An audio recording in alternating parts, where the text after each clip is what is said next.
በመትከል ማንሰራራት በሚል መሪ ሐሳብ እየተከናወነ ባለው የ2017 የአረንጓዴ አሻራ መርሃ ግብር በአዲስ አበባ ከተማ ደረጃ በይፋ ተጀምሯል። በማስጀመሪያ መርሃ ግብር ላይ የአዲስ አበባ ከተማ ከንቲባ ወይዘሮ አዳነች አቤቤን ጨምሮ የከተማ አስተዳደሩ ከፍተኛ የሥራ ኃላፊዎች፣ የሃይማኖት አባቶች፣ የዲፕሎማቲክ ማህበረሰብ አባላትና በርካታ የህብረተሰብ ክፍሎች ተገኝተዋል። ከንቲባ አዳነች አቤቤ ባለፉት 6 ዓመታት መላ ኢትዮጵያውያንን ያለ ልዩነት በተሳተፉበት የአረንጓዴ አሻራ መርሃ ግብር 40 ቢሊዮን ችግኞች መተከላቸውንና ታሪክ መሰራቱን አስታውሰዋል። ሀገራችን ኢትዮጵያ ዘመን የማይሽረው ታሪክ አረንጓዴ አሻራም በማስቀመጥ መጻፍ ችላለች። ባለፉት 6 ዓመታት ሀገራችን በመላው የሀገራችን ክፍሎች ሁሉም ኢትዮጵያውያን የተሳተፉበት ያለምንም ልዩነት አሻራቸውን ያስቀመጡበት ይህ ታላቅ መርሃ ግብር 40 ቢሊዮን ችግኞችን መትከልና ታሪክ እንድንሰራ አስችሎናል። በአዲስ አበባ ባለፉት 6 ዓመታት በተከናወነው የአረንጓዴ አሻራ መርሃ ግብር የከተማዋን የአረንጓዴ ሽፋን ማሳደግ መቻሉን የገለጹት ወይዘሮ አዳነች አቤቤ ከ85 ሚሊዮን በላይ ችግኞች መተከላቸውን ተናግረዋል። በዚህም የአዲስ አበባ የአረንጓዴ ሽፋን ከነበረበት 2.8 እጅ ወደ 22 እጅ አድጓልም ብለዋል። የሀገራችን የደን ሽፋኗም ከ17 እጅ ወደ 23 እጅ ማደግ ችሏል። በከተማችን አዲስ አበባ በተመሳሳይ ሁኔታ ባለፉት 6 ዓመታት 85 ሚሊዮን ችግኞችን መትከል ችለናል። የከተማችን አረንጓዴ ሽፋን ከ2.8 እጅ አሁን በደረስንበት እና መረጃዎችና ማስረጃዎች በሚያሳዩት መሰረት ወደ 22 እጅ ማደግ ችሏል።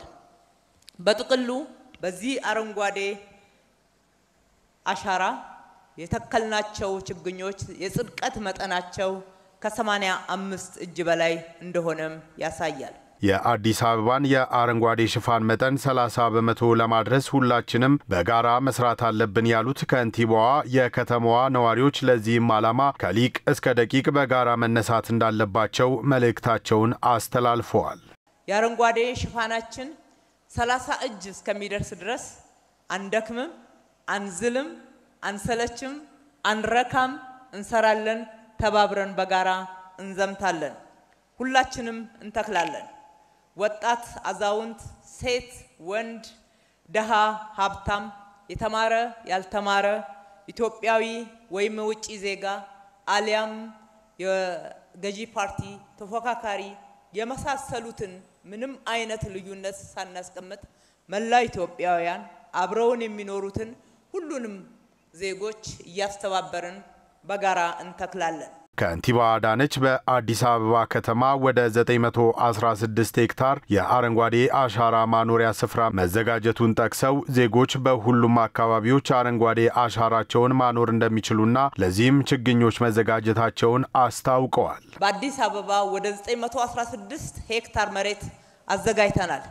የምንተክለው በተራሮቻችን ላይ፣ በወንዞች ዳርቻ፣ በትምህርት ቤቶች፣ በሃይማኖት ተቋማት፣ በጤና ተቋሞቻችን አካባቢ፣ በመንግስት መስሪያ ቤቶች፣ መንግስታዊ ባልሆኑ መስሪያ ቤቶች፣ በግል ሴክተሮች፣ በሁሉም አካባቢ በመንገድ አካፋዮች ስፍራን አዘጋጅተን የተዘጋጁትን ችግኞች ከከተማው አስተዳደርም ማግኘት ስለሚቻል በጋራ ተባብረን የተለየ ፕሮግራም ሳያስፈልገን ሁላችንም እንትከል እላለሁኝ። ወንዞችን ከውበት ባለፈ የምግብ ምንጭ ለማድረግ እየተሰራ መሆኑን የገለጹት ከንቲባ አዳነች አቤቤ የዘንድሮ ችግኝ ተከላ መርሃ ግብር በልዩነት ከእንጦጦ ተራራ ጫፍ በመነሳት እስከ ፒኮክ ድረስ ወደ 860 ሄክታር መሬት አረንጓዴ አሻራ የማኖር ስራ እንደሚሰራበትም አስታውቀዋል። የወንዞች ዳርቻዎች ምግብ የምናገኝባቸው፣ ወጣ ብለን የምንዝናናባቸው፣ ሳይክል የምንነዳባቸው፣ ወክ የምናደርግባቸው፣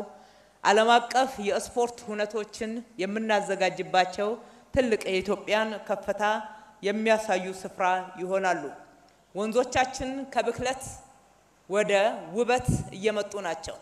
ወንዞችን ማልማት፣ የወንዞች ዳርቻን ለልማት መጠቀም፣ ውሃዎቻችንን መጠበቅ በእኛ ታሪክ የመጀመሪያ ነው ማለት ይቻላል። ጠቅላይ ሚኒስትር ዶክተር አብይ አህመድ በመትከል ማንሰራራት በሚል መሪ ቃል የ2017 ዓመተ ምህረት የአረንጓዴ አሻራ መርሃ ግብርን ማስጀመራቸውም ይታወሳል።